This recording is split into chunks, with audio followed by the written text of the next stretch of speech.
Hi friends, welcome to my channel. நீங்கள் நம்ம egg gravy எப்படி செய்கிறதுன்னு பார்க்கலாம் வாங்க. அதுக்கு ஃபஸ்ட்டு ஒரு மிக்ஸி ஜாரில் பட்டை ஒரு துண்டு, கல்பாசி, கிராம்பு 4,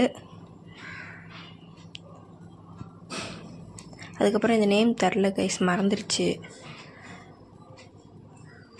அது போட்டுக்கோங்க. இது ஒன்று போட்டுக்கோங்க. அதுக்கப்புறம்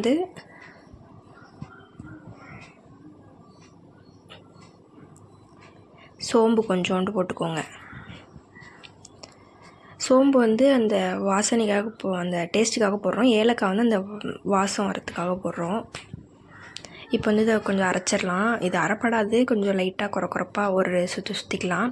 இப்போ இஞ்சி பூண்டு பேஸ்ட், இஞ்சி ஒரு 2 துண்டு, பூண்டு 3 போட்டு அதுவும் கொஞ்சம் அரைச்சிக்கலாம்.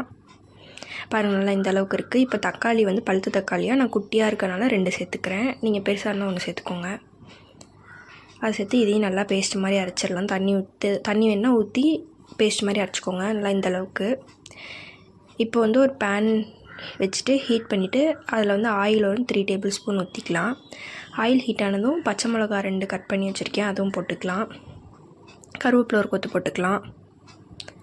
இது 2ம் பொரிஞ்சதும் நான் ஒரு பெரிய வெங்காயம் பொடிசாக கட் பண்ணி வச்சுருக்கேன், அதுவும் சேர்த்துக்கலாம். போட்டுட்டு நல்லா வணக்கிடலாம். நல்லா கண்ணாடி பதம் வர அளவுக்கு நல்லா இந்த அளவுக்கு வணக்கினா போதும், அந்த கலர் சேஞ்ச் ஆனால். இப்போ அந்த நம்ம அரைச்சி வச்ச பேஸ்ட்டை ஊற்றிடலாம். தண்ணி எவ்வளோ வேணுமோ ஊற்றிக்கோங்க.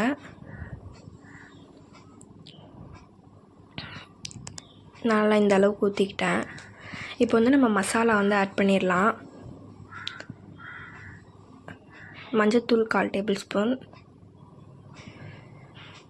மிளகாத்தூள் 1/2 டேபிள் ஸ்பூன் போட்டுக்கலாம்.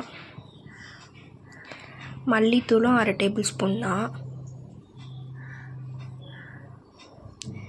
இது நம்ம இது பட்டை, கிராம்பு, ஏலக்காய்லாம் சேர்த்துருக்கனால வேறு எந்த தூளும் சேர்க்க தேவையில்லை. இல்லை உங்களுக்கு எக்ஸ்ட்ரா இன்னும் கொஞ்சம் டேஸ்ட் வேணும்னா சிக்கன் மசாலா, கரம் மசாலா, மட்டன் மசாலா, இது 3த்தில் எது வேணுமோ உங்களுக்கு சேர்த்துக்கோங்க.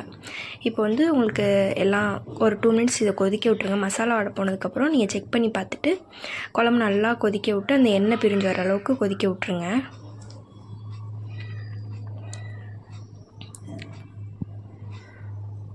பாருங்கள், அந்த எண்ணெயெல்லாம் சைடில் பிரிஞ்சு வந்துடுச்சு. இப்போ குழம்பு நல்லா இந்தளவுக்கு சுண்டிடுச்சு. இப்போ நான் முட்டை வேக வச்சுருக்கேன், அதை 2ஆக கட் பண்ணி இப்போ அந்த குழம்புல ஆட் பண்ணிக்கலாம்.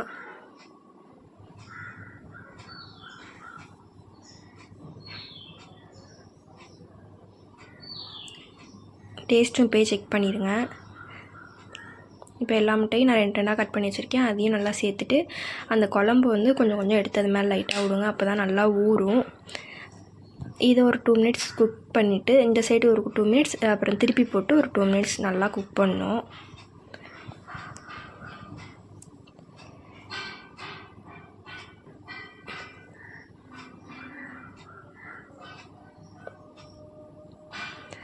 மல்லித்தலை இருந்தால் நல்லா தூவிட்டு நெக்ஸ்ட் டைம் அடுத்த சைடு திருப்பி போட்டு அதுவும் அந்த சைடும் நல்லா வேக வச்சிடலாம்.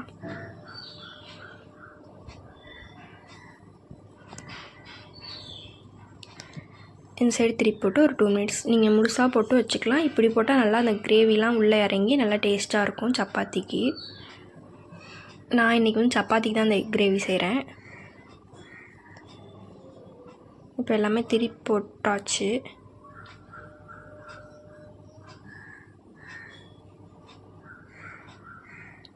இப்போ திருப்பி போட்டதுலேருந்து ஒரு 2 மினிட்ஸ் கொஞ்சம் கொதிக்க விட்டால் போதும், அவ்வளோதான். அந்த உள்ளார சாறுலாம் இறங்கி நல்லா டேஸ்ட்டான முட்டை கிரேவி ரெடி ஆயிரும்.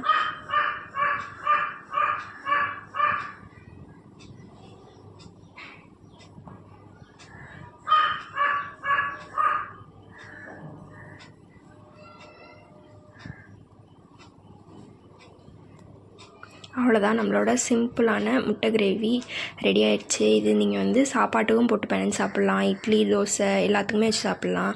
நான் இன்றைக்கி சப்பாத்திக்கு தான் ரெடி பண்ணியிருந்தேன்.